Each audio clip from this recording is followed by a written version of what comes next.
अख्तास educational academy welcomes you all, जहां किया जाता है ऐसे टॉपिक पर डिस्कशन जिसका थ्योरेटिकल अप्रोच हार्डली और रेयरली कहीं अवेलेबल हो। आज के वीडियो क्लास में हम जिस टॉपिक पर डिस्कस करेंगे वो टॉपिक मैथमेटिक्स का रियल नंबर है। रियल नंबर जिसे हम वास्तविक संख्या भी कहते हैं। रियल नंबर यानी वास्तविक संख्याओं का जो हमें बेसिक आइडिया है, जिसका बेसिक कॉन्सेप्ट है हमें, वो ये है कि रियल नंबर रेशनल नंबर और इरेशनल नंबर का कॉम्बिनेशन होता है। यानी वास्तविक संख्याएं परिमेय संख्याओं और अपरिमेय संख्याओं का सम्मिश्रण होता है। तो हम इसी आइडिया के साथ यहाँ से प्रोसीड करते हैं। इस तरह से रियल नंबर्स को हम दो कैटेगरी में कैटेगराइज कर सकते हैं। कैटेगरी नंबर 1 यानी कि ए रेशनल नंबर्स परिमेय संख्याएं, और कैटेगरी नंबर 2 यानी कि बी इरेशनल नंबर यानी कि अपरिमेय संख्या। तो जो रेशनल नंबर है वो क्या है, उसकी क्या पहचान है, इसके लिए यहाँ पर कंडीशंस हैं। रेशनल नंबर्स को यानी कि परिमेय संख्याओं को हम p बाई क्यू के फॉर्म में लिख सकते हैं, जिसमें p और q दोनों ही इंटीजर्स है। p भी इंटीजर है और q भी इंटीजर है। इंटीजर मीन्स पूर्णांक, तो p और q दोनों पूर्णांक है। लेकिन q जो है, ये q, इसके बारे में कहा जा रहा है कि यह 0 के बराबर नहीं होना चाहिए। 0 भी एक पूर्णांक है, इसलिए यहाँ पर कहा जा रहा है कि 0 नहीं होना चाहिए। किसको? q को। तो q 0 नहीं हो, p हो तो हो लेकिन q 0 नहीं हो। अगर ये कंडीशन, 3 कंडीशंस होगा इसमें। नंबर 1 p बाई क्यू का फॉर्म होना, नंबर 2 p और q दोनों का इंटीजर होना, और नंबर 3 q का 0 नहीं होना। तो ये 3 कंडीशंस जहां कहीं भी फुलफिल होंगे वहां पर हम कहेंगे कि वो नंबर रेशनल नंबर है, और जहां कहीं पर ये फुलफिल नहीं होंगे वो उसको हम कहेंगे कि वो रेशनल नंबर नहीं है। तो जो रेशनल नंबर नहीं होगा वही इरेशनल नंबर है, हम उसको इस कैटेगरी में डालेंगे। इस आइडिया के साथ, जिसमें हम कह रहे हैं इरेशनल नंबर यानी कि अपरिमेय संख्याएं कौन सी होंगी, कैसी होंगी। हम कह रहे हैं यहाँ पर नॉट ए रेशनल नंबर, यानी जो परिमेय संख्या नहीं है। तो यही आइडिया रहेगा हमें इरेशनल नंबर को पहचानने का, आइडेंटिफाई करने का। ठीक है, इस आइडिया के साथ अब हम प्रोसीड करेंगे अपने मेन टॉपिक की तरफ, जो अंडर रियल नंबर्स हमें डिस्कस करना है, उसके बारे में सीखना है। रियल नंबर्स के अंडर हम जिन टॉपिक्स पर आज डिस्कस करेंगे, जिनका हम आइडिया डेवलप करेंगे, उसमें से एक है यूक्लिड्स डिवीजन, लेम्मा और एल्गोरिथम, यानी यूक्लिड विभाजन या भाग प्रमेयिका या एल्गोरिथम। और number 2 the fundamental theorem of arithmetic, यानी अंकगणित का मूलभूत प्रमेय। इन दोनों के बारे में आज हम आइडिया डेवलप करेंगे, इनका कॉन्सेप्ट हम डेवलप करेंगे। हम स्टार्ट करते हैं पहला जो पॉइंट है यूक्लिड्स डिवीजन, लेम्मा या एल्गोरिथम, इससे let's proceed. Euclid's division, lemma या एल्गोरिथम जिसे हम कह रहे हैं, इसमें करते क्या हैं, होता क्या है, हम इसे शॉर्ट में याद रखेंगे। In short, a method to solve a problem step by step, यानी किसी समस्या को चरणबद्ध विधि से हल करने की प्रक्रिया। तो इसमें जो कुछ भी होगा हम देखेंगे कि किसी प्रॉब्लम को जो हमें मिलता है किस तरह से स्टेप बाय स्टेप ले करके हम उसे प्रोसीड करते हैं और कंक्लूड करते हैं। इन पर्टिकुलर हम इसे अपनाते हैं डिवीजन में। मान लीजिए 25 एक नंबर लिया और 25 को हम डिवाइड करने चलते हैं। किससे? मान लीजिए 4 से करते हैं। तो 4 से अगर हम डिवाइड करते हैं तो 4 6 जा 24 ये होगा, 4 6 टाइम्स में जाएगा और ये रिमाइंडर क्या लाएगा, तो 1। तो ये रिमाइंडर 1 आया। तो अब हम इस डिवीजन को हम किस तरह से एक्सप्लेन कर सकते हैं, किस तरह से समझ सकते हैं, यहाँ पर हम आइडिया डेवलप कर लें। हमने 2 नंबर लिया, एक लिया 4 और एक लिया 25। 4 और 25, और क्या किया हमने 4 से 25 को डिवाइड किया, भाग दिया। तो हमें इन 2 नंबरों के अलावा 2 और नंबर मिले, एक नंबर ये और एक नंबर ये। ये नंबर जो हमें मिला भाग के दौरान, ये कहलाता है कोशेंट यानी कि भागफल, और ये जो नंबर मिला ये कहलाता है रिमाइंडर यानी कि शेषफल। तो हम इन 2 नंबरों को जो लिए 4 और 25, डिवीजन के प्रोसेस को प्रोसीड करने के लिए, कंप्लीट करने के लिए, उसमें हमने पाया कि 2 और नंबर हमें इन एडिशन मिले, 2 नंबर हमें और मिले। आइए इन 4 नंबरों में जो रिलेशनशिप एस्टैब्लिश हो सकता है उसे हम अंडरस्टैंड कर लें। यहाँ 4 से जो 25 को हम डिवाइड कर रहे हैं और रिजल्ट ला रहे हैं 6 और 1 का, तो पहले हम 4 को 6 से मल्टीप्लाई कर लें। 4 को 6 से मल्टीप्लाई कर लें और मल्टीप्लाई करने के बाद ये जो रिमाइंडर आ रहा है उसको हम ऐड करें। अब ऐड करने के बाद क्या रिजल्ट आता है देखते हैं। 4 6 जा 24 और +1, फाइनली 24 + 1 25, ये 25 आया। तो ये 25 वही है जो यहाँ पर हमने एज डिविडेंड यूज किया था। 25 में हम 4 से डिवाइड करने चले थे तो इसको हम डिविडेंड कहे थे। तो 25 यहाँ पर आया और 4 जिससे हम डिवाइड करने चले थे इसको हम डिवाइजर कहेंगे। तो डिवाइजर और ये जो 6 हमें मिला है ये इसको हम कोसेंट कहेंगे। तो डिवाइजर और कोसेंट दोनों को हम यहाँ पर मल्टीप्लाई कर रहे हैं और ये जो 1 आ रहा है जिसे हम रिमाइंडर कहेंगे या कहते हैं इसको हम ऐड कर रहे हैं। तो ये सब कुछ करने के बाद हमें मिल रहा है डिविडेंड। तो यह एक रिलेशन की तरफ हिंट करता है, इशारा कर रहा है। तो वो रिलेशनशिप क्या हो सकता है हम यहाँ इनको नेमिंग करते हुए अंडरस्टैंड करते हैं।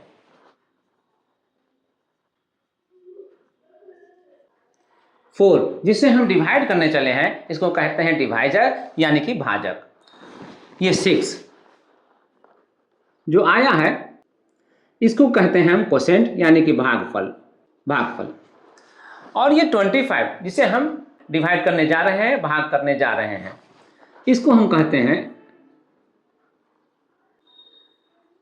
डिविडेंड यानी भाज्य। तो ये डिविडेंड या भाज्य हो गया। अब रहा सवाल इस 1 का। तो 1 को हम नाम दे रहे हैं रिमाइंडर यानी कि शेषफल। तो अब इनके बीच में जो फैक्ट्स हम यहाँ पर देख रहे हैं उसको हम रिलेशन देने जा रहे हैं। 4 को जिसे हम डिवाइजर कह रहे हैं, भाजक कह रहे हैं, तो हम इसे भाजक या डिवाइजर से रिप्लेस कर रहे हैं। 6 को यहाँ पर हम कोसेंट इसको नाम दे रहे हैं यानी कि भागफल। तो 6 को हम रिप्लेस करेंगे तो हम 6 को रिप्लेस कर रहे हैं कोसेंट से यानी भागफल से। और फिर प्लस रिमाइंडर या शेषफल, इसी से हम रिप्लेस कर रहे हैं इस 1 को। और यही नाम एक्चुअली दिया था यहाँ पर 1 को, रिमाइंडर या शेषफल। अब इन तीनों के हेल्प से जो फैक्ट यहाँ पर रिवील हुआ था 25 आया था, इसको मल्टीप्लाई करके इसको ऐड करने से ये आया था 25। तो 25 आया था। 25 यहाँ पर क्या है डिविडेंड यानी कि भाज्य। तो हम यहाँ पर लिखेंगे कि divisor into quotient plus remainder होता है इक्वल डिविडेंड के यानी कि भाज्य के। तो डिविडेंड या भाज्य के इक्वल हो गया इनका प्रोडक्ट प्लस ये रिमाइंडर। तो इनका जो रिलेशनशिप हुआ एग्जिस्ट वो हुआ डिविडेंड के इक्वल। तो ये रिलेशनशिप एग्जिस्ट किया। अब हम इसको सिंबलाइज कर सकते हैं।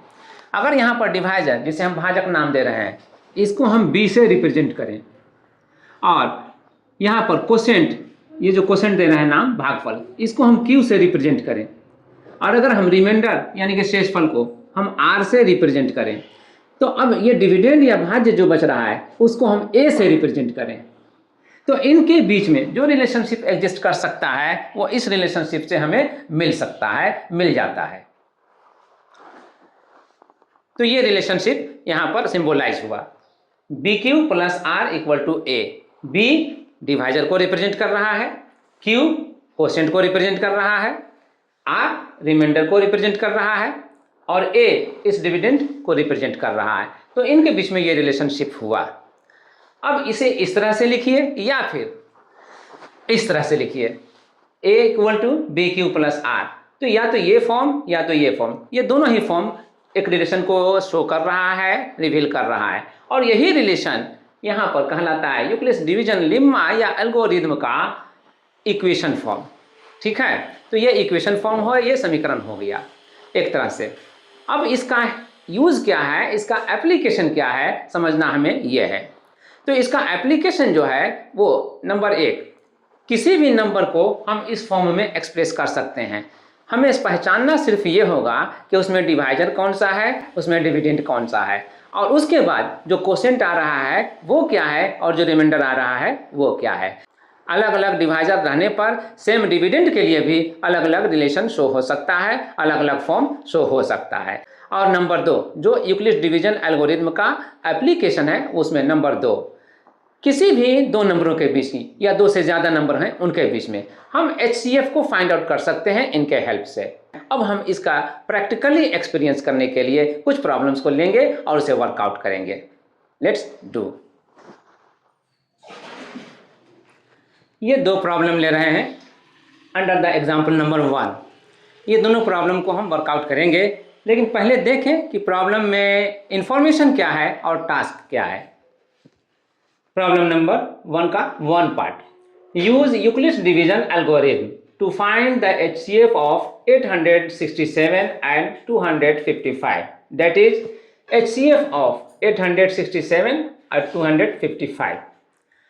इसी को यहाँ पर कहा जा रहा है हिंदी वर्षन में, यूक्लिड भाग एल्गोरिथम के प्रयोग से 867 और 255 का महत्तम समापवर्तक, ये जो सिंबल है ये महत्तम समापवर्तक के लिए, महत्तम समापवर्तक ज्ञात करें। अर्थात महत्तम समापवर्तक किसका, 867 और 255 का ज्ञात करें।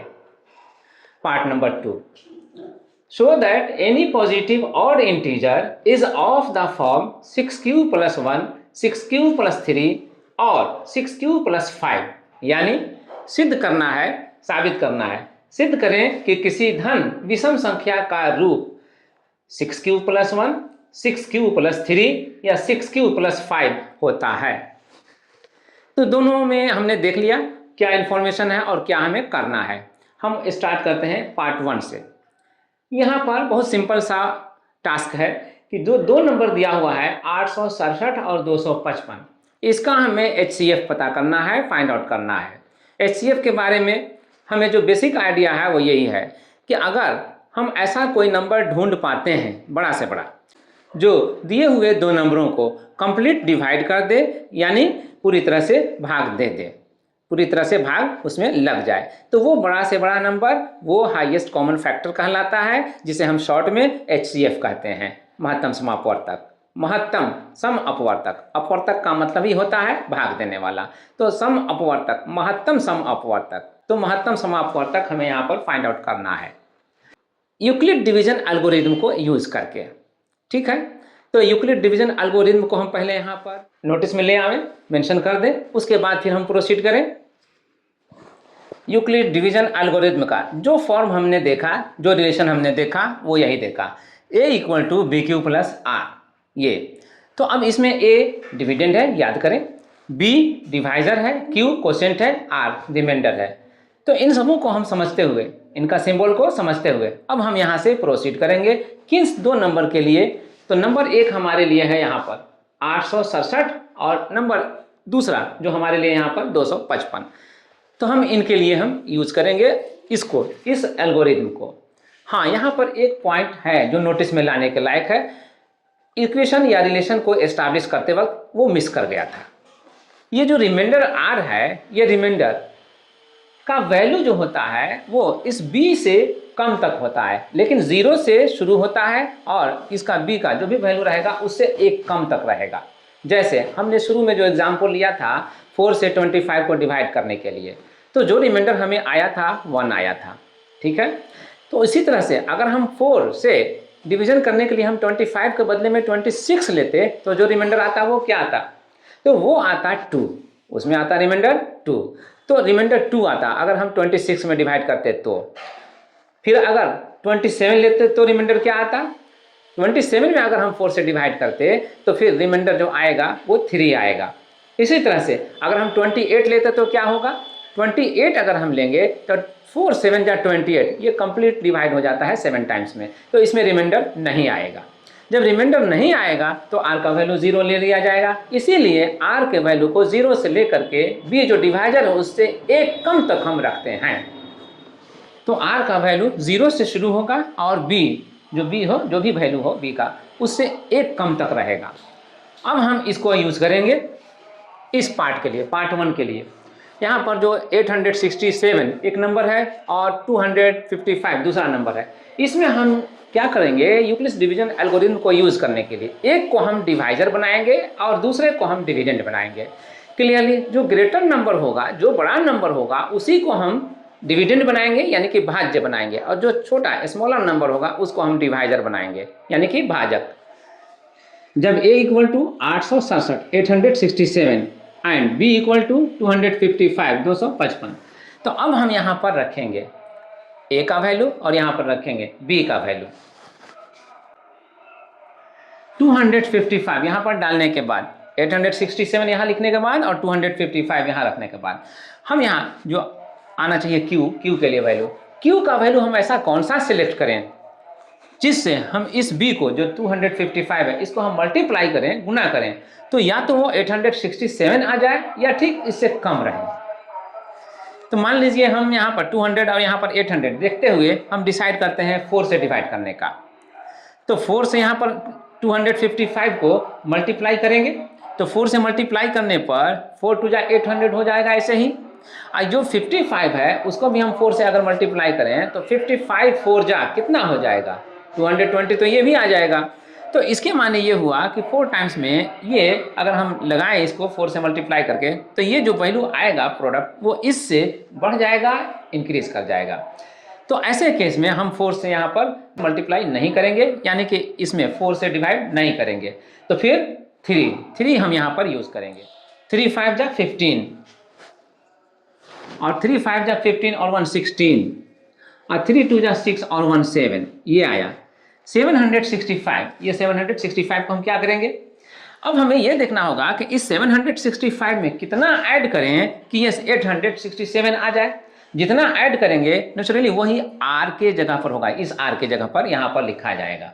तो इसके लिए हमें इस 765 को इसमें माइनस कर लेना चाहिए। 867 में माइनस करेंगे 765 इसको, तो माइनस करने पर हमें मिलेगा 7 - 5 2, 6 - 6 0, 8 - 7 1, 102।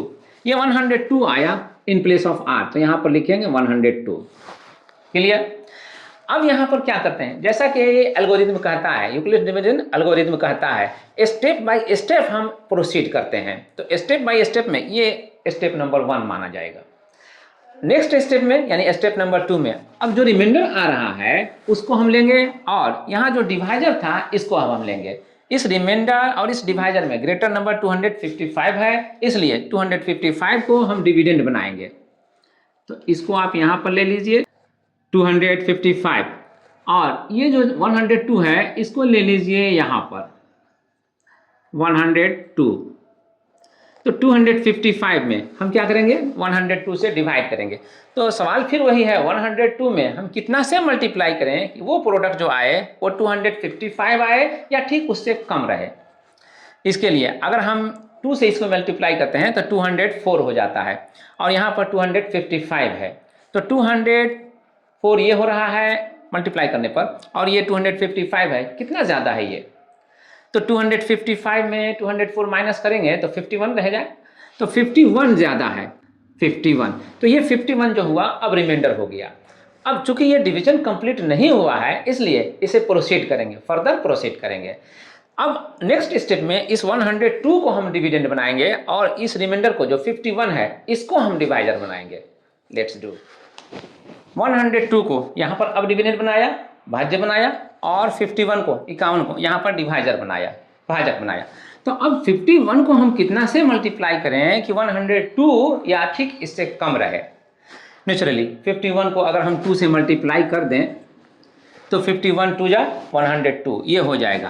तो ये कंप्लीट डिवाइड हो जाएगा, है ना, कंप्लीट डिवाइड हो जाएगा। यानी कि अब यहाँ पर जो रिमाइंडर हमें लिखने की ज़रूरत होगी अब लिखने की ज़रूरत नहीं है। तो इसके बदले में हम क्या लिखेंगे, यहाँ पर या तो हम 0 लिखें या फिर कुछ लिखेंगे ही नहीं। तो जैसे ही 0 लिख देंगे रिमाइंडर हमें 0 आ जाएगा, तो हम समझ लेंगे कि डिवीजन का जो प्रोसेस हम प्रोसीड कर रहे थे वो यहाँ पर कंप्लीट हुआ। और तब जहाँ पर कंप्लीट होता है, जिस नंबर से डिवाइड करने पर ये डिवीजन का वर्क यानी कि प्रोसेस कंप्लीट होता है, उसी नंबर को हम मानते हैं ग्रेटेस्ट नंबर। यही वो ग्रेटेस्ट नंबर मिल गया हमें 51।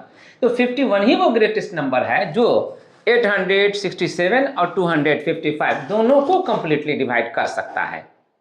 तो यही HCF होगा। तो अब हम इसलिए कह सकते हैं HCF ऑफ किसका 867 और 255 क्या होगा ये 51, और हम इसको लिखेंगे आंसर। तो ये 51 आंसर हो गया इन दोनों नंबरों के लिए, 867 और 255 इन दोनों के लिए जो हमें HCF फाइंड आउट करना था उसके लिए ये आंसर हो गया। किसके हेल्प से ये फाइंड आउट हुआ, यूक्लिड डिवीजन एल्गोरिथम के हेल्प से। यूक्लिड डिवीजन एल्गोरिथम का ये शॉर्ट फॉर्म है EDA, ठीक है। तो जहाँ कहीं भी हमें ज़रूरत होगी हम इससे भी पूरा कर लेंगे नाम को। अब आते हैं इसके बाद सेकेंड पार्ट जो यहाँ पर है, ये show that any positive odd integer is of the form 6q plus 1, 6q plus 3 और 6q plus 5। यानी कहना है इसका, सिद्ध करें कि किसी धन विषम संख्या का रूप 6q plus 1, 6q plus 3 या 6q plus 5 होता है। तो अब हमें इसमें जो इंफॉर्मेशन है उसे भी हम इंटरप्रेट करेंगे, समझेंगे, और जो टास्क है उसे भी हम एकम्प्लिश करेंगे, पूरा करेंगे। Once again Euclid's division algorithm को हम यूज करने जा रहे हैं। यूक्लिड्स डिवीजन एल्गोरिथम जिसमें हमने देखा a = bq + r रिमाइंडर है, और रिमाइंडर का वैल्यू जो होता है वो 0 से लेके डिवाइजर जो है उससे पहले तक का होता है। 0 हो सकता है और ठीक उसके बाद इंक्रीज करेगा, और b का जो वैल्यू है उससे 1 पहले तक रहेगा। यही हमने अभी समझा था और इसी को हम यहाँ पर अप्लाई भी करेंगे। अब यहाँ पर देखते हैं कि 6q + 1 जो है वो, अगर हम इस फॉर्म को देखें, इस फॉर्म के साथ उसको हम कंपेयर करें, तो हम पाएंगे कि q तो q की जगह पर है, ठीक है, लेकिन b की जगह पे वहाँ पर 6 है, इसमें भी और इसमें भी। तो इसके माने ये हुआ कि तीनों में से कोई भी फॉर्म हो, हमें इस फॉर्म में प्रोसीड करना है। और ये फॉर्म किसके लिए है? a के लिए। तो फिर ये नंबर जो भी प्रोसीड करेगा, जो भी प्रोड्यूस करेगा, वो है a होगा, ठीक है। तो यही हमें साबित करना है। क्या साबित करना है हमें? कि कोई भी नंबर जो होगा पॉजिटिव इंटीजर, वो ऑड फॉर्म में अगर लिखा जाएगा तो उस ऑड फॉर्म का यही होगा फॉर्म, 6q + 1, 6q + 3 या 6q + 5। किस तरह से हम इसके हेल्प से ये साबित कर सकेंगे, प्रूव कर सकेंगे, सीखना हमें यही है। जब हम b का वैल्यू 6 लेंगे, इनमें से किसी के लिए भी जब हम b का वैल्यू 6 लेंगे तो r का वैल्यू हमें क्या क्या मिल सकता है? जो r का वैल्यू मिल सकता है वो 0 मिलेगा, 1 मिलेगा, 2 मिलेगा, 3 मिलेगा, 4 मिलेगा, 5 मिलेगा। तो 0 से लेकर के 5 तक मिलेगा। कुल नंबर ऑफ रिमाइंडर्स क्या हुआ? यानी कि कुल जो शेष बच सकता है उसकी संख्या क्या है? तो शेष फलों की संख्या जो है यहाँ पर 1, 2, 3, 4, 5, 6 है। यह भी एक रिमार्केबल पॉइंट है कि हम जिससे डिवाइड करने जा रहे हैं, अगर रिमाइंडर के चांसेस हैं 0 से लेकर के उस डिवाइजर से ठीक 1 पहले तक रहने के, तो ऐसे में जो भी रिमाइंडर्स का काउंटिंग करेंगे तो टोटल नंबर ऑफ रिमाइंडर्स जो आएगा, यानी शेष फलों की संख्या जो आएगी, वो उस डिवाइजर के बराबर होगा, उस भाजक के बराबर होगा, जिससे हम भाग देने चलेंगे, जिससे हम डिवाइड करने चलेंगे या प्रोसीड करते हैं, ठीक है। तो यहाँ पर हम 6 से डिवाइड करने जा रहे हैं, इसीलिए यहाँ पर नंबर ऑफ रिमाइंडर्स भी कितना आ रहा है? 6 आ रहा है। इस पॉइंट को नोटिस लेते हुए अब हम प्रोसीड करते हैं इसके लिए या इसके लिए, यानी कि हमें ऑड फॉर्म के लिए प्रोसीड। ऑड फॉर्म मतलब ऑड नंबर। ऑड नंबर कहते किसको हैं? ऑड नंबर कहते हैं हर उस नंबर को जो 2 से डिविजिबल नहीं है, 2 से डिविजिबल नहीं है। जो 2 से डिविजिबल होगा उसको हम कहेंगे इवन नंबर, यानी कि सम संख्या। तो जो 2 से डिविजिबल नहीं है, 2 से डिविजिबल नहीं है, वो है ऑड नंबर, यानी कि विषम संख्या। तो ये विषम फॉर्म को हमें लाना है, विषम संख्या को हमें साबित करके दिखलाना है। तो हम यहाँ पर r का जो भी पॉसिबिलिटीज है आने का, 0, 1, 2, 3, 4 या 5, हर एक पॉसिबिलिटीज के लिए प्रोसीड करेंगे और तब हम देखेंगे कि किस पॉसिबिलिटी में कौन सा फॉर्म आ रहा है नंबर का। Let's proceed. r के वैल्यू 0 के लिए सबसे पहले हम इसी को टेकअप करते हैं। r के वैल्यू 0 के लिए हम = 6q + 0 लिखेंगे r के बदले में। तो 6q + 0 लिखने पर हमें मिलता है रिजल्ट कंप्लीटली 6q का। 6q का मतलब ये हुआ 2 × 3q। 2 × 3q, अगर 2 × 3q है तो 2 × 3q का मतलब ये होता है जिस नंबर में भी 2 एज फैक्टर रहेगा, 2 गुणनखंड के तौर पे रहेगा, हम कहेंगे कि वो नंबर 2 से डिविजिबल है, यानी कि वो नंबर इवन है, सम है। तो यहाँ भी 2 का फैक्टर है, 2 का गुणनखंड है, इसलिए ये जिस नंबर को भी पूरा का पूरा नंबर, जिस नंबर को भी ये इंडिकेट कर रहा है वो पूरा नंबर 2 से डिविजिबल है, यानी कि इवन है। तो ये इवन फॉर्म हो गया ये, तो हम इसको लिखेंगे इवन फॉर्म। इवन यानी कि सम, ठीक है। तो r का वैल्यू हमने 0 लिया, तो a = जो आया 6q, उसको हमने पाया कि ये इवन फॉर्म में है, यानी कि सम संख्या के रूप में है। तो ये तो हमारे काम का नहीं हुआ, हमें तो इस फॉर्म में लाना था। r = 0 लेने पर वो फॉर्म नहीं आया, तो चलिए हम r का वैल्यू 1 लेते हैं। पॉसिबिलिटी नंबर सेकेंड जो 1 आ रहा है वो, r के वैल्यू 1 के लिए r का वैल्यू हम यहाँ पर इस फॉर्म में 1 लेंगे। और b का वैल्यू हम क्या ले रहे हैं यहाँ 6, तो 6 ले रहे हैं। तो 6 लेने पर और 1 लेने पर हमें क्या मिल रहा है, a इक्वल टू 6q + 1 ये मिल रहा है। अब नेचुरली हम यहाँ 6q को देख करके कह सकते हैं, जो ऑलरेडी हम यहाँ पर इस्टेब्लिश कर चुके हैं, देख चुके हैं कि यह इवन फॉर्म है। 6q यानी कि 2 × 3q क्या है, ये इवन फॉर्म है, सम संख्या का फॉर्म है। तो ये सम संख्या है, तो सम संख्या में ये एक जोड़ रहे हैं, ऐड कर रहे हैं। तो किसी भी सम संख्या में, किसी भी इवन नंबर में अगर हम 1 को ऐड करते हैं तो ऐड करने के बाद बढ़ जाते हैं उससे ऑड नंबर की तरफ। जैसे कि अगर हमारे पास कोई नंबर है, सपोज कर लीजिए 4 है, तो 4 एक इवन नंबर है। इस 4 में अगर हम 1 ऐड कर दें तो 5 पाएंगे। तो 5 आते ही अब ये 5 जो है वो अब इवन नहीं रहा, अब हो गया ऑड। तो यहाँ पर भी जो भी ये नंबर रहा होगा उसमें ये इवन है, तो ये इवन में ये ऐड कर रहे हैं 1 को, तो ऐड करने से जो भी अब आएगा वो आएगा ऑड। तो अब यहाँ पर हम लिखेंगे इवन यानी कि सम प्लस 1, तो ये क्या हो जाएगा, ऑड यानी कि विषम। तो ये विषम हो गया। अब विषम हो गया, r = 1 लिया तब, r = 0 लिए थे तो ये इवन था, सम था। r = 1 लिया तो ऑड हो गया, विषम हो गया। अब अगला चांस लेते हैं, r का वैल्यू 2। r का वैल्यू 2 लेते ही हम यहाँ पर r को रिप्लेस करेंगे 2 से, और b तो ऑलरेडी हम 6 ले ही रहे हैं तो 6 से रिप्लेस करेंगे। तो a = हो जाएगा 6q + कह सकते हैं कि 2 दोनों में हमें कॉमन मिल सकता है, तो या तो हम कॉमन ले लें या फिर हम इससे लॉजिक लें कि ये जो 6q हम यहाँ पर शो कर चुके हैं 2 × 3q के फॉर्म में, जो इवन फॉर्म को शो कर रहा है, दिखला रहा है, तो हम डायरेक्टली इसको सम लिख दें, ठीक है, इवन लिख दें। और ये जो 2 है वो ऑलरेडी सम है ना, इवन है। तो एक इवन नंबर में एक दूसरा इवन नंबर हम ऐड करेंगे तो रिजल्ट हमें इवन का ही मिलता है, ठीक है। तो या तो हम इस लॉजिक के हेल्प से इसको हम इवन साबित कर दें, इवन फॉर्म का, और या तो फिर हम 2 कॉमन लेकर के यहाँ पर जो एज ए फैक्टर हमने दिखलाया है इस फॉर्म में ला करके हम ये साबित कर दें, शो कर दें कि यह इवन फॉर्म है। हमने फैक्टर के फॉर्म को प्रायोरिटी दी। तो 2 × 3q + 1 अंडर ब्रैकेट रहा, तो 2 का फैक्टर लेते ही अब ये शो हो गया या समझ में आ गया कि ये कंप्लीट जिस नंबर को भी इंडिकेट कर रहा है वो इवन है, सम है। तो हमें अब इसके बाद r का वैल्यू 2 लेकर के हम यहाँ पर पहुँचे हैं। अब इसके बाद r का वैल्यू हम यहाँ से क्या लेंगे, 3 लेकर के प्रोसीड करेंगे। r के वैल्यू 3 के लिए हम इसमें r को रिप्लेस करेंगे 3 से, और b को तो ऑलरेडी हम रिप्लेस कर ही रहे हैं 6 से डिवाइजर के तौर पे। तो यहाँ पर 6 ले रहे हैं, 6q + 3 ये आया, a = 6q + 3। तो अब अगर 6q + 3 आया तो 6q के बारे में ऑलरेडी हम जान चुके हैं कि यह इवन है, तो यहाँ पर हम लिखेंगे इवन। और ये 3 के बारे में हम क्या जानते हैं, 3 इज ऑड और इवन, ऑड, तो ये ऑड है, विषम है, तो ये 3 जो है वो विषम है, ऑड।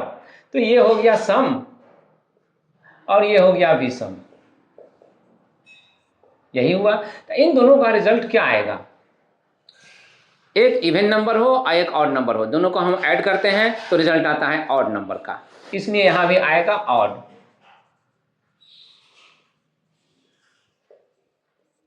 यानी विषम।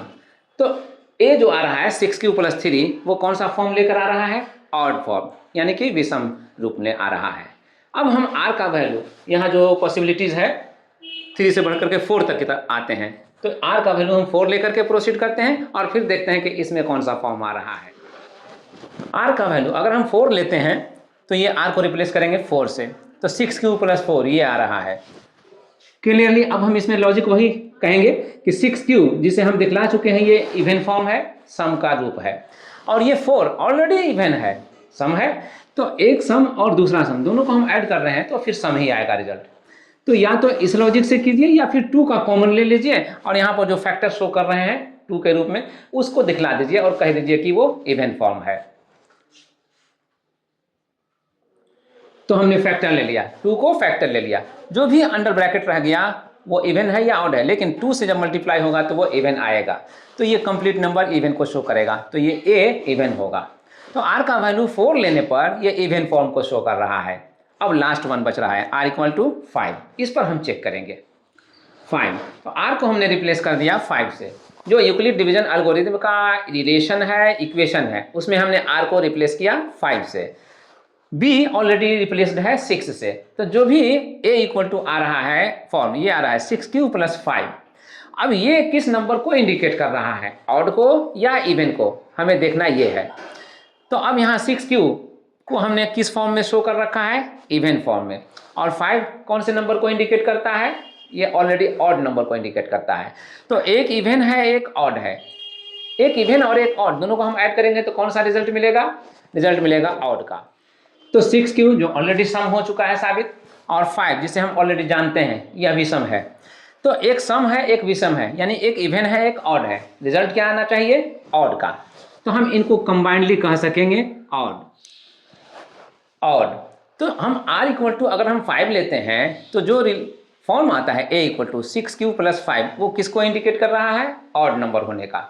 तो हमने r का जो भी पॉसिबल वैल्यूज था 0, 1, 2, 3, 4 या 5, इनमें से हर एक को लिया और चेक कर लिया। चेक करने से जो कुछ भी हमें मिला वो हम यहाँ पर देख रहे हैं। अब हमें इन्हें कलेक्ट करना है, इकट्ठा करना है, किसके लिए, ऑड फॉर्म के लिए। हमारा टास्क क्या था, ये शो करने के लिए था, ऑड इंटीजर फॉर्म को शो करने के लिए था। तो ऑड इंटीजर में हमारे पास कितने फॉर्म हैं, 1, 2, 3, ये 3 फॉर्म है, 3 फॉर्म्स है। तो इन्हीं 3 फॉर्म्स को हमें कलेक्ट करना है।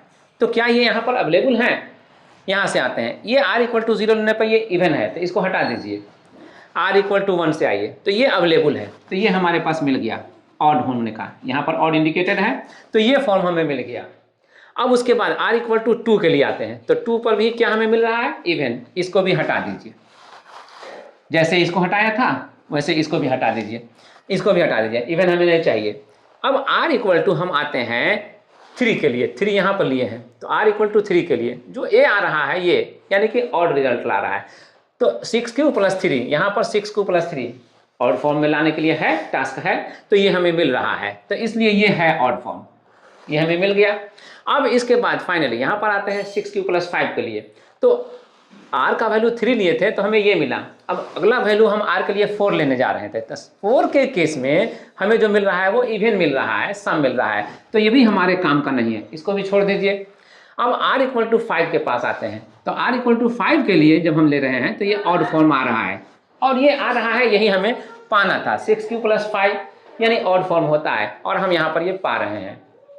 इस तरह से जो पॉसिबल फॉर्म है ऑड के लिए वो कौन कौन से हुए, नंबर 1 6 क्यू प्लस 1 जो यहाँ चाहिए, नंबर 2 6 क्यू प्लस 3 जो यहाँ पर है, और नंबर 3 6 क्यू प्लस 5 जो यहाँ पर है। यही 3 फॉर्म ऑड के केस में आ रहे हैं, और ये तीनों फॉर्म हमें मिल गए। इस तरह से यहाँ जो हमें टास्क मिला था कि कोई भी पॉजिटिव ऑड इंटीजर का फॉर्म जो होगा वो इन्हीं तीनों में से कोई होगा, तो वो हमें यहाँ पर मिल गया, इन्हीं तीनों में से कोई होगा, ये हमें मिल गया। तो इस तरह से ये वर्क कंप्लीट हुआ, ये कंप्लीट हुआ। तो अब हमने देख लिया कि यूक्लिड डिवीजन एल्गोरिथम का यूज़ करके हम किस तरह के प्रॉब्लम को कैसे हम प्रोसीड करते हैं और कैसे हम उसे कंक्लूड करते हैं। यहाँ पर इसका एप्लीकेशन का आइडिया हमें मिल गया। इसके बाद भी अगर फर्दर आइडिया चाहते हैं तो अपने बुक से, किसी भी बुक से प्रॉब्लम्स को उठाइए, यूक्लिड डिवीजन एल्गोरिथम पर जो बेस्ड है वहाँ पर 3-4 प्रॉब्लम 5 प्रॉब्लम उठाइए और उसके बाद उसे वर्कआउट कीजिए। फिर करने के बाद पाइए कि क्या आप उसे सॉल्व कर पाते हैं या नहीं पाते हैं। तो हम इसे आपके लिए छोड़ते हुए आगे प्रोसीड करते हैं, जो आज का पॉइंट नंबर 2 है।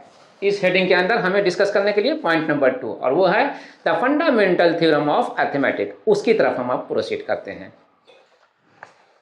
Second point, the fundamental theorem of arithmetic, यानी अंकगणित का मूलभूत प्रमेय।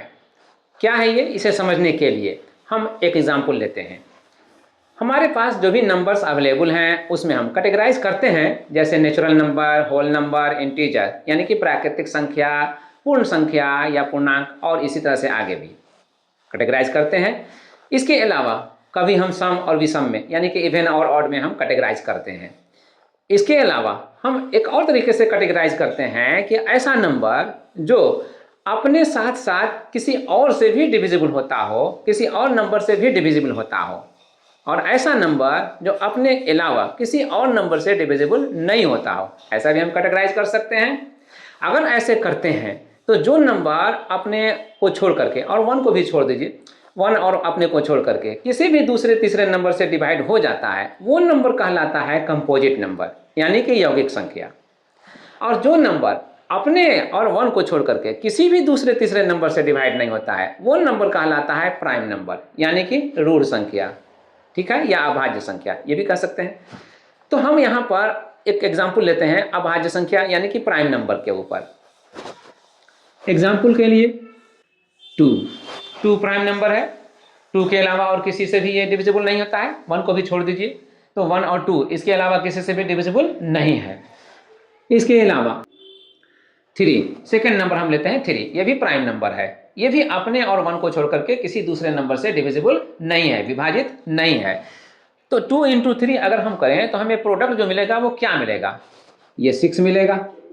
अब अगर 6 मिलेगा तो 6 के बारे में हम जानते हैं कि 6 प्राइम नंबर नहीं है। क्यों? इसलिए कि 6 2 से भी डिविजिबल है और 3 से भी डिविजिबल है ना। तो 6 प्राइम नंबर नहीं है, ये कंपोजिट नंबर है, यानी कि यह यौगिक संख्या है। लेकिन ये जिनसे आया 2 और 3 से आया तो ये प्राइम नंबर्स थे, तो ये प्राइम नंबर्स थे, तो प्राइम नंबर का प्रोडक्ट कंपोजिट होता है, हो सकता है, ठीक है। और इसलिए अब हम कहेंगे कि जो 6 है कंपोजिट नंबर 2 और 3 से डिवाइड हो रहा है, तो 2 और 3 जो प्राइम नंबर्स हैं ये कंपोजिट नंबर्स के फैक्टर्स कहलाएंगे, ये फैक्टर्स कहलाएंगे।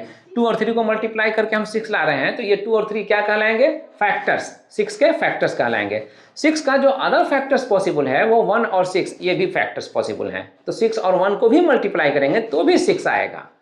तो उनके अलावा 2 और 3 भी फैक्टर्स हुए, 1 और 6 भी फैक्टर्स हुए, ठीक है।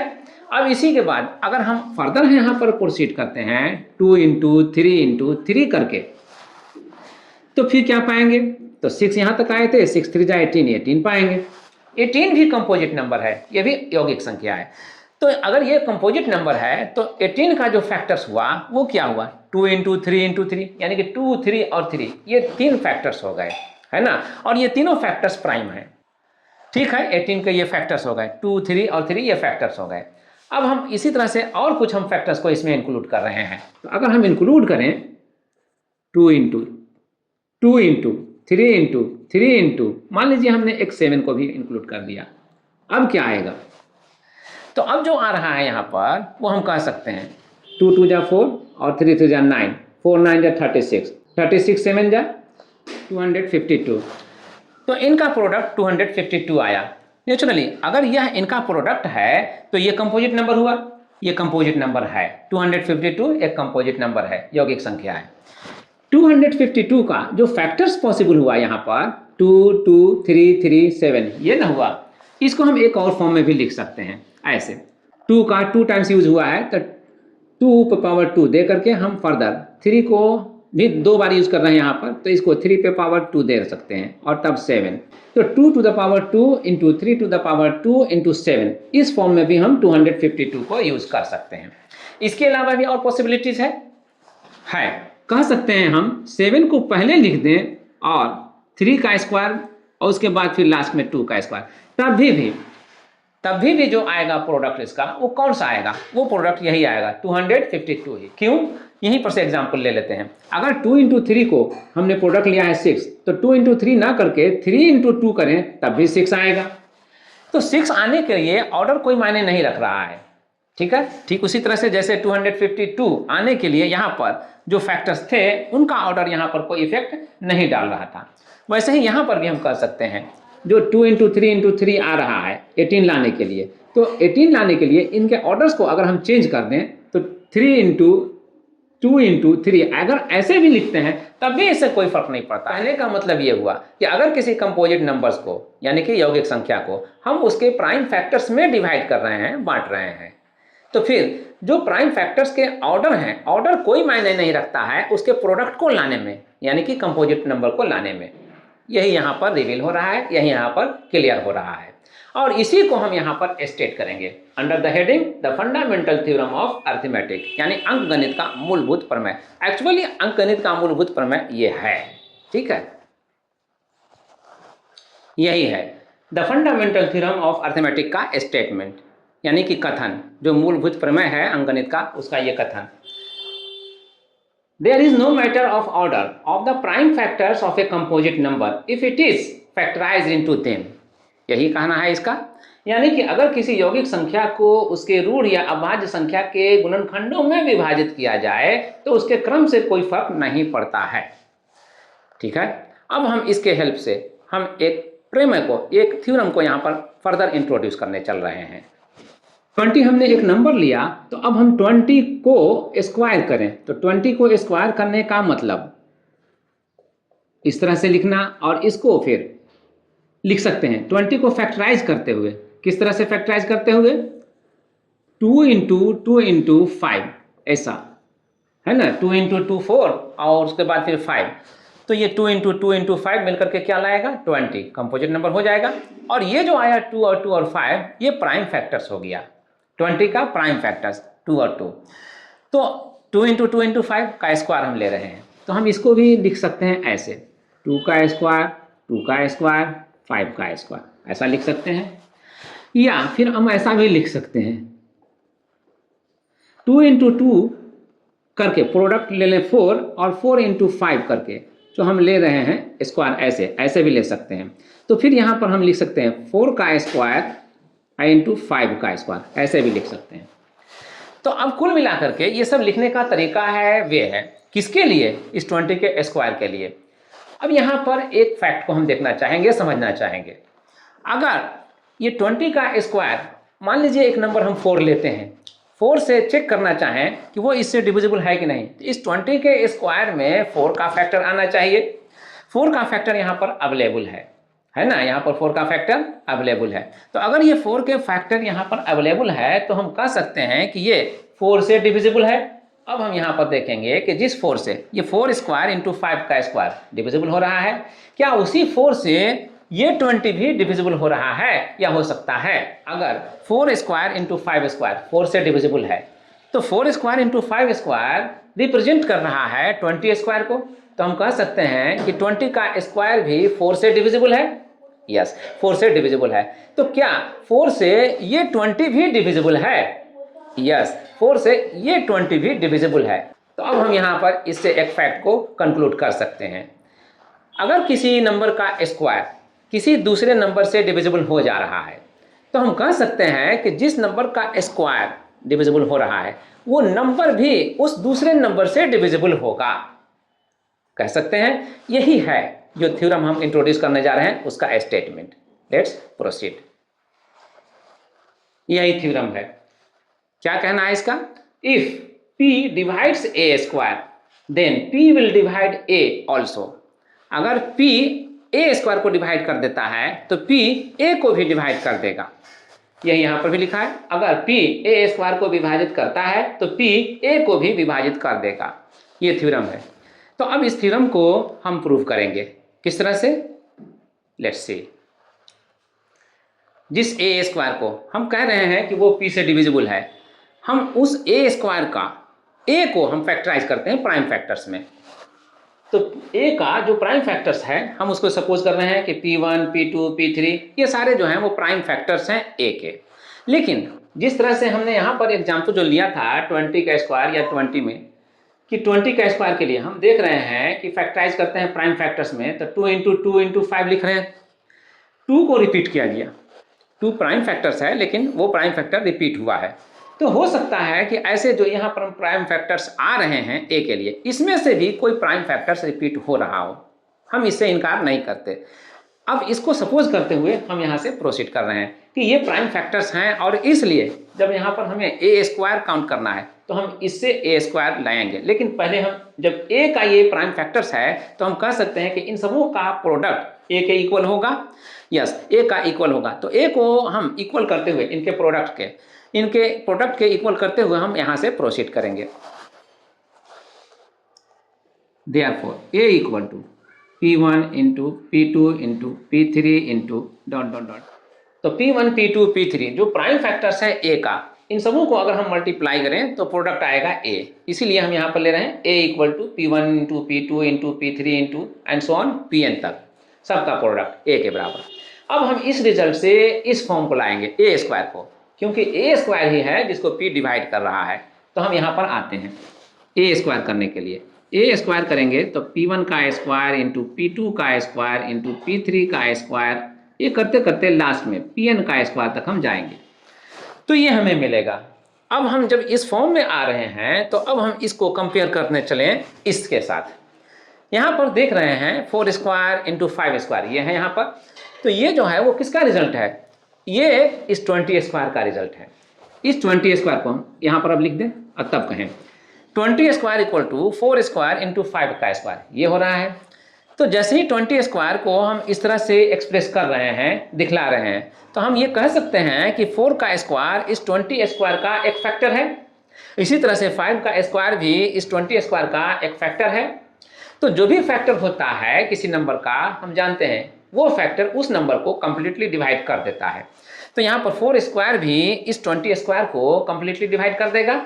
इसी तरह से 5 का स्क्वायर भी 20 स्क्वायर को कंप्लीट डिवाइड कर देगा।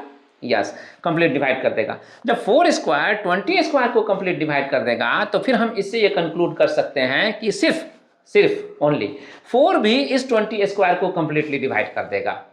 ठीक है, और साथ ही साथ अगर 20 स्क्वायर को डिवाइड कर देगा तो 4 सिर्फ ओनली 20 को भी डिवाइड कर देगा। ठीक है, ये तो कंक्लूड कर सकते हैं। इसी लॉजिक को हम लेकर के यहाँ पर आते हैं और फिर प्रोसीड करते हैं। यहाँ पर जो P1 square into P2 square into P3 square जो डॉट डॉट करके ला रहे हैं, ये सभी फैक्टर्स हो रहे हैं ए स्क्वायर के लिए। तो इसका मतलब ये हुआ कि इसमें से हर फैक्टर ए स्क्वायर को कंप्लीट डिवाइड कर देगा। अगर P1 square P2 square P3 square ये सभी फैक्टर्स जो हैं वो ए स्क्वायर को कंप्लीट डिवाइड कर दे रहा है, तो फिर यहाँ जो कह रहा है P डिवाइड्स ए स्क्वायर, कि क्या है, डिवाइड कर रहा है ए स्क्वायर को। तो आखिर ये P कोई ना कोई तो इसी में से होगा। अगर P इसी में से कोई ना कोई होगा तो हम आते हैं ये देखने के लिए कि आखिर वो किस में है। ठीक है, तो P का वैल्यू इसी में से कोई एक हुआ, यानी कि P या तो P1 स्क्वायर है, P या तो P2 स्क्वायर है, P या तो फिर P3 स्क्वायर है, एंड सो ऑन। लास्ट में हम जाके कहेंगे कि P या तो Pn स्क्वायर है, कोई ना कोई एक है। तो P अगर इसी में से कोई एक है, यानी कि P1 स्क्वायर है या P2 स्क्वायर है या P3 स्क्वायर है या फिर लास्ट में हम कहें Pn स्क्वायर है, तो इसके माने P ए स्क्वायर को डिवाइड कर दे रहा है। तो फिर जब P ए स्क्वायर को डिवाइड कर दे रहा है तो इसका मतलब ये हुआ कि जैसे हमने वहाँ पर एग्जाम्पल लिया था 20 के स्क्वायर को 4 का स्क्वायर डिवाइड कर दे रहा है, 5 का स्क्वायर डिवाइड कर दे रहा है, तो फिर हम ये कंक्लूड किए थे कि 4 20 को भी डिवाइड कर देगा, 5 20 को भी डिवाइड कर देगा। तो फिर अब इससे हम ये कह सकते हैं कि जो P ए स्क्वायर को डिवाइड कर दे रहा है वही P ए को भी डिवाइड कर देगा। यही इस थ्योरम का प्रूफ हुआ। हम इसी पर इसे कंक्लूड करते हैं। तो इसी रिजल्ट के साथ P डिवाइड्स A या P A को विभाजित करता है या करेगा, इसी रिजल्ट के साथ अब ये कंक्लूड होता है। इसलिए हम यहाँ पर लिखते हैं प्रूव्ड और फर्दर हम प्रोसीड करते हैं। अभी जो हमने डिस्कस किया the fundamental theorem of arithmetic, यानी अंकगणित का मूलभूत प्रमेय, और उसी से कंक्लूडेड एक रिजल्ट था थ्योरम के नाम पर। उनका एप्लीकेशन को समझने के लिए, रियलाइज करने के लिए हमने यहाँ पर एक प्रॉब्लम लिया है as example number 2, example number 2 के नाम पर। प्रॉब्लम है prove that √5 is an irrational number. साबित करें कि √5 एक इरेशनल नंबर है, अपरिमेय संख्या है। अब सवाल ये है कि इरेशनल नंबर क्या है या रेशनल नंबर क्या है। अगर हम शुरू में जैसा कि हमने देखा था कि रियल नंबर, जो हमारा ये मेन टॉपिक है, रियल नंबर कॉम्बिनेशन होता है रेशनल नंबर और इरेशनल नंबर का। हमने वहाँ पर कैटेगराइज किया था, एग्जाम्पल नहीं लिया था। अगर हम यहाँ पर एग्जाम्पल लें तो पहले हम स्टार्ट करेंगे रेशनल नंबर से। अगर हम रेशनल नंबर को समझ गए तो फिर इरेशनल नंबर भी समझ जाएंगे। Let's take some examples. Rational number, rational number का जो हमें बेसिक आइडिया है वो है कोई भी नंबर जो P/Q के फॉर्म में लिखा जा सके और उसमें से P और Q दोनों ही इंटीजर हो, लेकिन जो Q है डिनोमिनेटर वो 0 नहीं हो। इसी को यहाँ पर लिखा हुआ है हिंदी में, एक संख्या जो P/Q के रूप में हो और P और Q दोनों इंटीजर हो, दोनों पूर्णांक हो, लेकिन ये Q जो है वो 0 नहीं हो। तो Q 0 नहीं होना चाहिए, यानी डिनोमिनेटर 0 नहीं होना चाहिए। P 0 हो तो हो, लेकिन Q 0 नहीं हो। तो इस फॉर्म में लिखा हुआ कोई भी नंबर जो लिखा हुआ हो वो भी, जो लिखा जा सके वो भी, हम दोनों को ध्यान रखेंगे। तो कोई भी नंबर को इस फॉर्म में जो हम देखेंगे या देख सकते हैं उसको हम रेशनल नंबर कहेंगे, उसको हम परिमेय संख्या कहेंगे। For example 1/2, -1/2, 0, 1, 2/3 etc। आइए यहाँ पर हम इसे क्रॉस चेक करते हैं, क्या ये रेशनल नंबर है। तो रेशनल नंबर है या नहीं है, इसे चेक करने के लिए हम इन कंडीशंस पर आते हैं। P/Q के फॉर्म में ये है P की जगह पे 1 है, Q की जगह पे 2 है। 1 और 2 दोनों ही इंटीजर हैं, तो ये दोनों कंडीशन फुलफिल हुआ। एक इस फॉर्म का है, ये भी कंडीशन फुलफिल हुआ। P और Q दोनों इंटीजर है, ये दोनों भी कंडीशन फुलफिल हुआ। तो लास्ट जो कंडीशन है यहाँ Q शुड नॉट बी 0, तो यहाँ पर जो 2 है वो तो 0 नहीं है, इसलिए यह तीसरा कंडीशन, थर्ड कंडीशन भी फुलफिल हो रहा है। तो हम कह सकते हैं कि रेशनल नंबर होने के लिए जो 3 कंडीशंस यहाँ पर मेंशन है वो तीनों कंडीशन यहाँ पर फुलफिल हो रहे हैं, इसलिए 1/2 इज ए रेशनल नंबर, एक परिमेय संख्या है। ठीक इसी लॉजिक से, इसी ग्राउंड से -1/2 को भी हम रेशनल नंबर जस्टिफाई कर सकते हैं। जीरो को ये 0 रेशनल नंबर है कि नहीं है इसे चेक करने के लिए आते हैं इक्वल टू 0/1। तो अब इस 0 को हम 0/1 लिख रहे हैं, तो ये 0/1 अगर हम लिख रहे हैं, लिख सकते हैं इसीलिए लिख रहे हैं, तो 0/1 के फॉर्म में आते ही यह कंडीशन P/Q के फॉर्म में होने को फुलफिल कर रहा है। साथ ही P जो 0 के लिए है, Q जो 1 के लिए है, ये दोनों ही इंटीजर्स हैं, ये भी फुलफिल हो रहा है। जो यहाँ पर कंडीशन है P और Q दोनों ही इंटीजर होने चाहिए। और थर्ड कंडीशन जो Q शुड नॉट बी 0, ये कह रहा है कि ये 0 नहीं होना चाहिए। तो यहाँ जो 1 है वो 1 है, 1 0 तो नहीं है, इसलिए यह थर्ड कंडीशन को भी फुलफिल कर रहा है। तो इस तरह से 0/1 कह रहे हैं कि ये रेशनल नंबर होने के तीनों कंडीशन को फुलफिल कर रहा है, तो यह रेशनल नंबर है। अगर ये है तो फिर 0 भी है। इस तरह से 0 एक रेशनल नंबर है, एक परिमेय संख्या है, तो ये जस्टिफाई हो गया। 1 को भी हम ठीक इसी तरह से जस्टिफाई कर सकते हैं। ठीक है, अब इसके बाद आते हैं 2/3। तो अब कहने की जरूरत नहीं है, जिस तरह से इनको हमने जस्टिफाई किया, you can do it for 2/3 also, है ना, आप इसके लिए भी कर सकते हैं। अब हम यहाँ से प्रोसीड करते हैं, एक जो यहाँ पर वर्ड आया है इरेशनल नंबर, उसकी तरफ। तो अब रेशनल नंबर को समझ गए, तो अब यहाँ पर ये समझ लीजिए कि हर वो नंबर जो रेशनल नंबर नहीं है वही इरेशनल नंबर है। ठीक है, इरेशनल नंबर यानी अपरिमेय संख्या। इन शॉर्ट हम इसे डिफाइन कर रहे हैं which is not a rational number. जो रेशनल नंबर नहीं है वही इरेशनल है, यानी जो परिमेय संख्या नहीं है वही अपरिमेय संख्या है।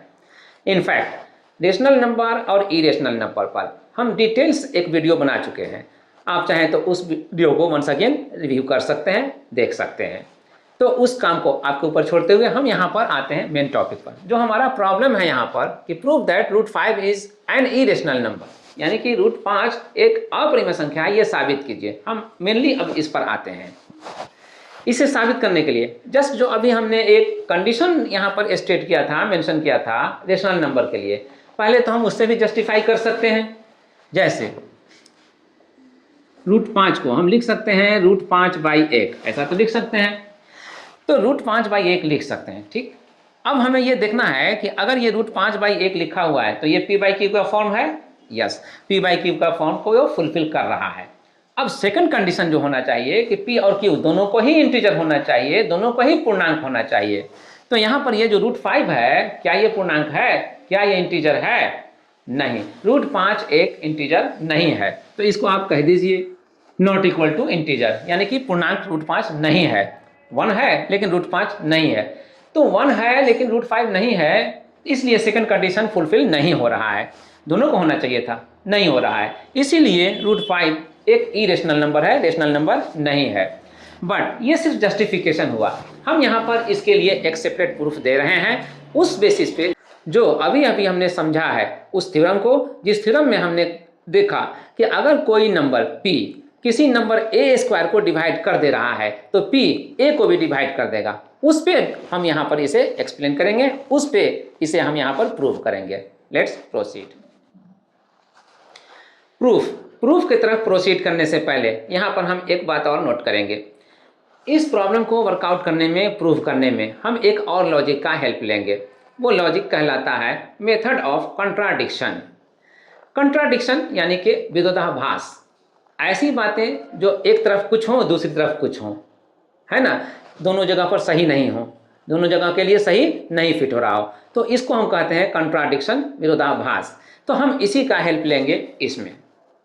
अब चलते हैं, यहाँ पर जो हमें साबित करना है कि √5 इज एन इरेशनल, यानी कि रेशनल नहीं है। तो रेशनल नहीं है हमें साबित ये करना है, लेकिन हम सपोज करेंगे कि रेशनल ये है। अगर हम ये सपोज कर रहे हैं कि √5 एक रेशनल नंबर है, यानी कि एक परिमेय संख्या है, तो जरूर ही रेशनल नंबर के कंडीशन P/Q के फॉर्म में ये लिखा जा सकता है। मान लीजिए इसका फॉर्म है इक्वल टू P/Q, ये p बाई क्यू के फॉर्म में है। तो अब p भी इंटीजर और q भी इंटीजर और q नॉट इक्वल टू 0, ये हम अब अंडरस्टूड कर गए। तो अब यहाँ से हम इसे प्रोसीड करते हैं। Therefore √5 equal to p by q. अगर हम इसको स्क्वायर करें इस साइड, तो हमें इस साइड भी स्क्वायर करना पड़ेगा टू मेंटेन द इक्वलिटी, बराबर को मेंटेन करने के लिए। अब यहाँ पर इस रिजल्ट से हम पाएंगे 5 √5 का स्क्वायर अगर हम करेंगे तो √5 इंटू √5 से क्या होगा, स्क्वायर रूट जो है वो रिमूव हो जाता है, हट जाता है, तो ओनली हम पाएंगे 5। तो 5 मिला हमें। अब इसके बाद ये P square by Q square ये आया, तो P square by Q square हम ऐसे लिखेंगे।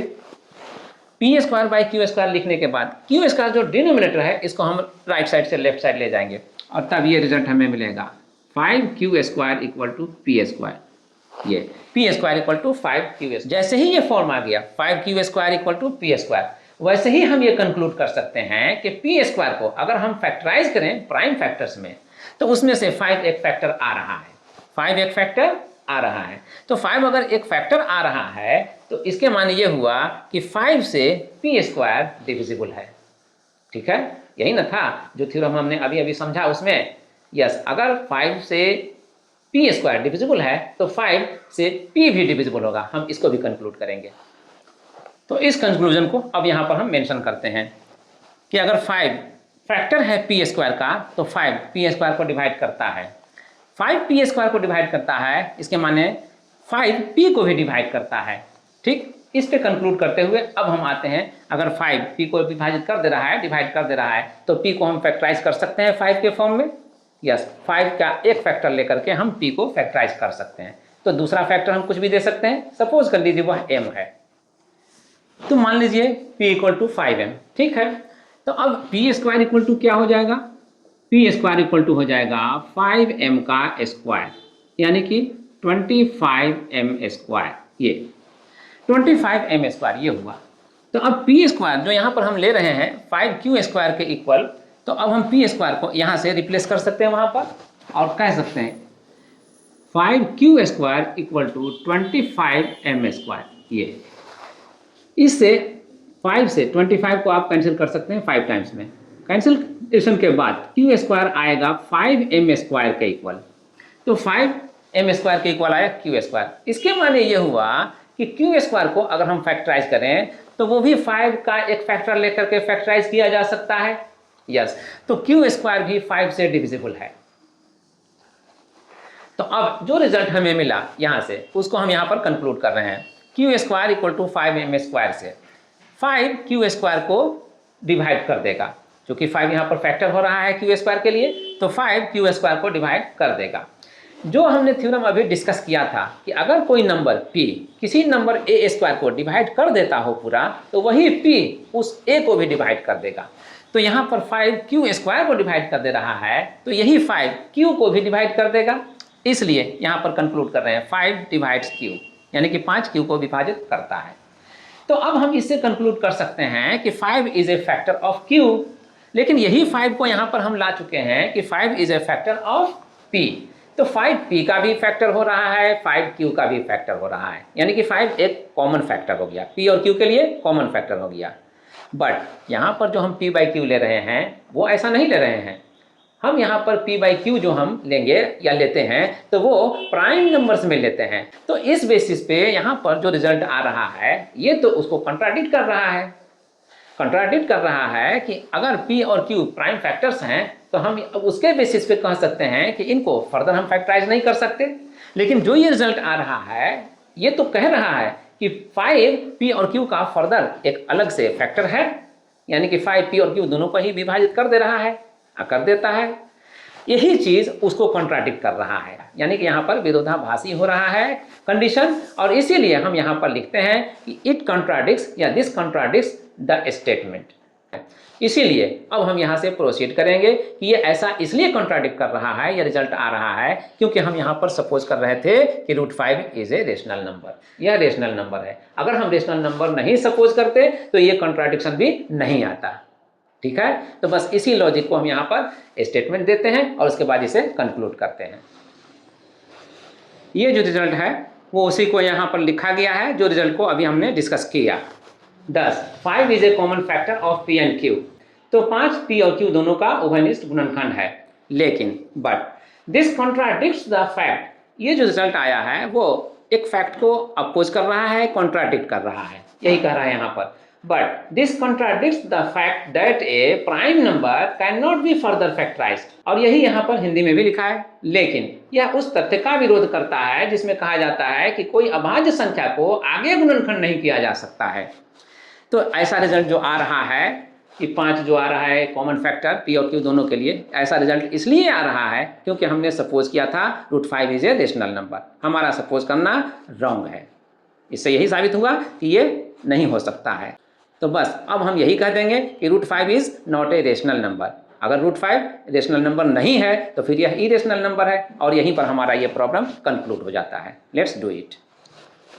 तो इसी रिजल्ट के साथ this is so because we have suppose √5 equal to a rational number, यानी ऐसा इसलिए हुआ क्योंकि हमने √5 को परिमेय संख्या माना था। तो क्या हुआ अब रिजल्ट? अब हमें ये कहना है कि √5 नॉट रेशनल, यानी कि परिमेय नहीं है। तो जब परिमेय नहीं है तो अपरिमेय है, इसलिए यहाँ पर कंक्लूड कर रहे हैं कि √5 इरेशनल, यानी ये अपरिमेय। प्रूव्ड। तो ये प्रूव हो गया, ये प्रॉब्लम प्रूव हुआ। अब इसको प्रूव करने के बाद इसका टास्क हमारा कंप्लीट हुआ। अब इसको कंक्लूड करने के बाद हम प्रोसीड करते हैं towards a third and last problem, यानी अब एक और प्रॉब्लम सॉल्व करेंगे, वर्कआउट करेंगे समझने के लिए, और उसके बाद आज के क्लास को कंक्लूड करेंगे। ये है example number 3, third problem last problem के नाम पर। प्रॉब्लम है if HCF of 306 and 657 equal to 9 then find LCM of 306 and 657, यानी इन दोनों नंबरों का अगर HCF ये है 9, तो फिर इन्हीं दोनों नंबरों का LCM क्या है ये पता कीजिए। इस प्रॉब्लम को हम वर्कआउट करेंगे। यहाँ पर वर्कआउट करने के लिए हम 2 मेथड का यूज़ करेंगे। नंबर 1, हम एक बेसिक फॉर्मूले को हम यूज़ करेंगे यहाँ पर, जो ऑलरेडी हमें पहले से पता है। याद करने के लिए अगर 10 और ये 15 ये 2 नंबर हमने ले लिया, तो 10 और 15 का 2 नंबर जो हमने लिया है, तो इसमें इसका HCF कितना होगा? 10 और 15 दोनों का HCF का मतलब वो ग्रेटेस्ट नंबर, वो मैक्सिमम नंबर जो दोनों को डिवाइड कर सके। तो नेचुरली 10 2 से और 5 से डिवाइड हो जाएगा, 15 भी 3 और 5 से डिवाइड होगा। तो 5 तो इसमें कॉमन आ रहा है जो दोनों को डिवाइड कर रहा है, और 5 ग्रेटेस्ट है, तो फिर 5 ही इसका HCF हो गया। 5 अगर HCF हो गया तो अब इसका LCM क्या हो सकता है? अगर इसका LCM हम देखें, इसका LCM, तो LCM के लिए LCM होता है वो नंबर, कम से कम का वो नंबर जो इन दोनों से डिवाइड हो जाए, है ना। HCF का है, HCF का डेफिनेशन है, HCF वो नंबर होता है जो इन दोनों को डिवाइड कर दे, वो ग्रेटेस्ट नंबर होता है, और LCM वो नंबर होता है जिसको इन दोनों से हम डिवाइड कर सकते हैं, और वो लीस्ट नंबर होता है। तो जो होता है LCM वो इन दोनों का मल्टीपल होगा, और जो होगा HCF वो इन दोनों का डिवाइजर होगा। क्लियर? तो अब यहाँ पर LCM अगर हम फाइंड आउट करते हैं तो 10 और 15 का LCM जो कम से कम नंबर आएगा वो 30 आएगा, जो दोनों से डिविजिबल होगा, तो इनका LCM 30 हो गया। अगर इनका LCM 30 और HCF 5, तो हम यहाँ पर लिख सकते हैं HCF इक्वल टू 5 और LCM 10 और 15 का ही इक्वल टू 30। अब आप कीजिए क्या कि HCF और LCM को मल्टीप्लाई कर दीजिए। तो HCF और LCM को मल्टीप्लाई करके हमें मिलेगा क्या? 5 × 30, ये आता है 150। 35 जा 150। अब इन दोनों नंबरों को जो पहले से हमें पता है वो कौन से नंबर है? नंबर 1 में 10 है, और नंबर 2 में 15 है। इन दोनों नंबरों को आप मल्टीप्लाई कीजिए। मल्टीप्लाई करने का मतलब नंबर 1 × नंबर 2 ये कीजिए। मल्टीप्लाई करने से नंबर 1 और नंबर 2 का प्रोडक्ट आया 10 × 15 150। तो ये 150 वही है जो यहाँ पर 150 आया था। तो इस रिजल्ट से हम कंक्लूड कर सकते हैं, अब करते हैं कि HCF और LCM दोनों का प्रोडक्ट जो होता है वो नंबर 1 जो होता है और नंबर 2 जो होता है उन दोनों का प्रोडक्ट के बराबर। तो यही वो फॉर्मूला है जो हम ऑलरेडी जानते हैं, और इसी का हम यूज़ करेंगे इस प्रॉब्लम को वर्कआउट करने के लिए as method number 1। According to question, HCF of 306 और 657 इक्वल टू 9। और LCM ऑफ 306 एंड 657, ये तो पूछा ही जा रहा है, ये पता नहीं है। नंबर 1 यहाँ पर कौन सा है? नंबर 1 यहाँ पर 306 को मानिए, और नंबर 2 कौन सा है? तो नंबर 2 को आप 657 मानिए। ये मान लेने के बाद, सपोज कर लेने के बाद, उस रूल के अकॉर्डिंग हम यहाँ पर कह सकते हैं कि HCF into LCM equal to number 1 और इंटू नंबर 2। तो HCF जो यहाँ अकॉर्डिंग टू क्वेश्चन दिया हुआ है, हम इसे 9 से रिप्लेस कर देंगे, और LCM जो अननोन है इसको एज इट इज रहने देंगे LCM। तो बचा सवाल नंबर 1 और नंबर 2 का। नंबर 1 यहाँ 306 है और नंबर 2 यहाँ पर 657 है, तो इसको आप 657 लिख लीजिए।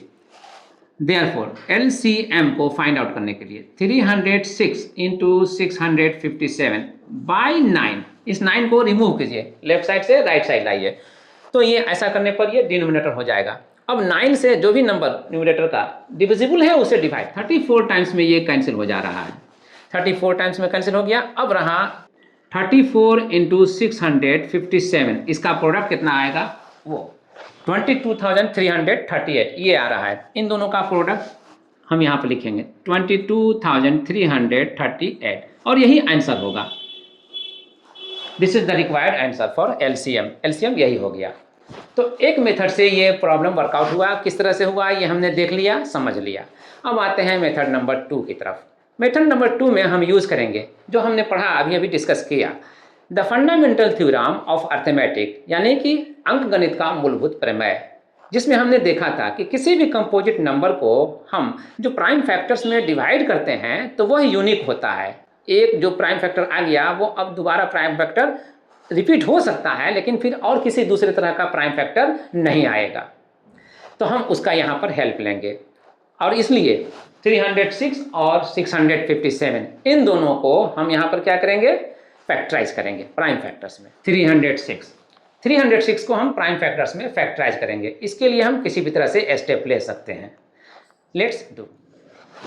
306 को फैक्टराइज करने के लिए हमने इस तरह का स्टेप लिया है, आप भी ले सकते हैं, अदरवाइज आप जो चाहें लें, लेकिन फैक्टराइज करें। तो यहाँ पर 306 को हमने फैक्टराइज किया, सबसे पहले 2 का प्राइम फैक्टर लेकर के, और इस तरह से प्रोसीड करते हुए देखा कि अब ये 3 से डिविजिबल आ रहा है, तो 3 से डिवाइड किया और लास्ट में ये लाया। तो 2 इंटू 3 इंटू 3 करके 17 इंटू करेंगे, तब कहीं जाकर ये 306 हमें मिल जाएगा। इसी को हम यहाँ पर रिपीट करेंगे, 2 इंटू 3 इंटू 3 और इंटू 17। अब ये सही है या गलत है, हम इसे कंफर्म करने के लिए क्रॉस चेक करेंगे। क्रॉस चेक में हम इनका प्रोडक्ट लेंगे। क्या हो रहा है? ये 3 2 जा 6 और 6 3 जा 18, और उसी 18 को अब मल्टीप्लाई करेंगे हम 17 से। कितना हो जाएगा?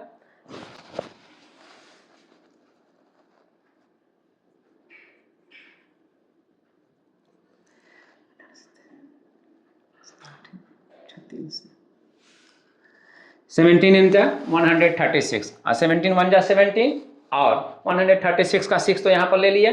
अब रहा सवाल 13 का, तो 17 और 13 मिलकर के कितना हो जाएगा? 30। तो ये 30 यहाँ पर ले रहे हैं। तो 17 और 18 जो यहाँ पर आ रहा था 18 ये और ये 17, इनका प्रोडक्ट यहाँ पर आ रहा है 306 यही 306 है। तो इससे पता चला है कि ये जो स्टेप लिया था हमने फैक्टराइज करने के लिए, दैट इज प्रॉपर, सही है। अब हम आते हैं इसको यहाँ पर, इसको मिटा दीजिए और इसको भी।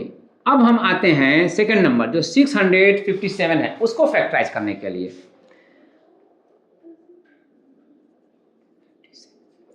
657 को भी हम इस तरह से फैक्टराइज कर सकते हैं। तो 3 इंटू 3 इंटू 73, तो 657 को हमने फैक्टराइज कर लिया 3 इंटू 73 में। क्रॉस चेक करने के लिए हम वही स्टेप ले सकते हैं जो हमने इसमें लिया था 306 के केस में। You can do it. हमने बस जो यहाँ 73 है उसको, जो ये 3 इंटू 3 आ रहा है 9, उसी से हमने यहीं पर मल्टीप्लाई कर लिया और देख लिया 657 ये हो गया। तो क्रॉस चेक करने के लिए जो भी आप स्टेप ले सकते हैं लीजिए। बस हमारा यहाँ पर पर्पस यही था कि जो कुछ भी हमने स्टेप लिया है प्राइम फैक्टर्स में फैक्टराइज करने के लिए वो प्रॉपर होना चाहिए, वो करेक्ट होना चाहिए, और ये करेक्ट था। ठीक है, तो बस अब इसके बाद हम वंस अगेन आते हैं उसी टॉपिक पर जिसमें हमें पता करना है कि एलसीएम क्या है।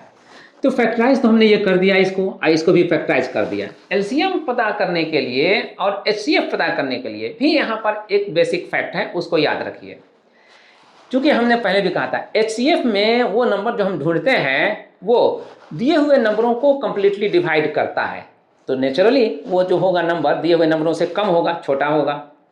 लेकिन एलसीएम में हम उन नंबरों को ढूंढते हैं जो इन दिए हुए नंबरों से डिविजिबल हैं, और उसमें जो कम से कम आता है वो हमारा एलसीएम होता है।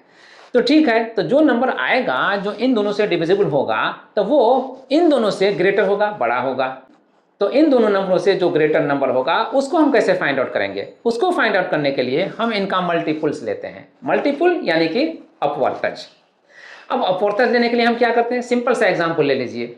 2 को 2 से मल्टीप्लाई कीजिए, 2 2 जा 4 हो जाता है। 2 को 3 से मल्टीप्लाई कीजिए, 6 हो जाता है। तो जैसे जैसे मल्टीप्लाई करते जाइएगा वो प्रोडक्ट बढ़ता जाएगा, जो आएगा वही प्रोडक्ट कहलाएगा अपवर्तज, वही कहलाएगा मल्टीपल।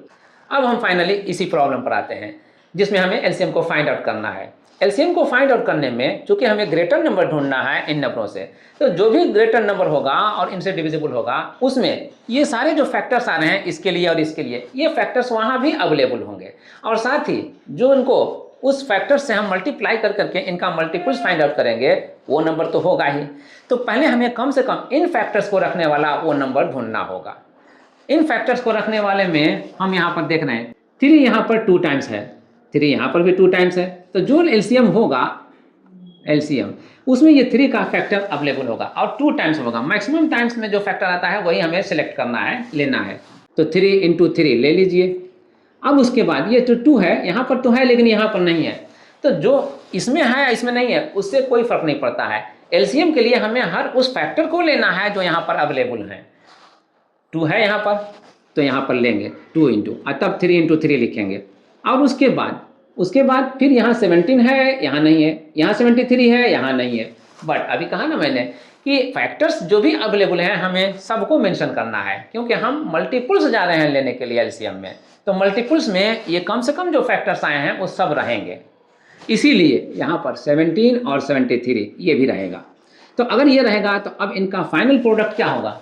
अब ये निकालते हैं 22,338 और यही एलसीएम होगा आंसर।